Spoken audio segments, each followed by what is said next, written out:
पार्थ पवारांसाठी मोठी good news. कोट्यावधींच्या जमीन घोटाळ्यातून त्यांना क्लीन चिट मिळाली आहे. काय आहे हे संपूर्ण प्रकरण आणि याचा त्यांच्या राजकीय करिअरवर काय परिणाम होणार जाणून घेऊया एका मिनिटात.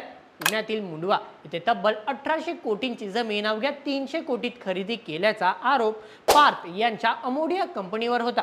हे प्रकरण खूप गाजलं होतं, पण आता खारगे समितीने स्पष्ट केलंय की या व्यवहाराच्या कागदपत्रांवर पार्थ यांची सहीच नाहीये. ते कंपनीचे पार्टनर असले तरी त्यांचा या व्यवहारात थेट संबंध नाही, त्यामुळे त्यांना क्लीन चिट देण्यात आली आहे.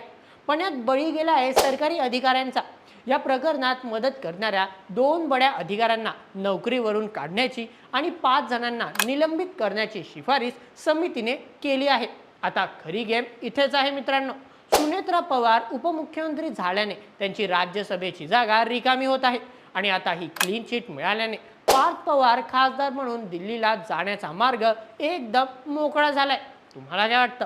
पार्थ पवारांची ही दिल्ली वारी पक्की आहे का? तुमचं मत कमेंटमध्ये आम्हाला नक्की सांगा आणि अशा शॉर्टसाठी सबस्क्राईब करा बोलणे मीटच्या YouTube चॅनलला.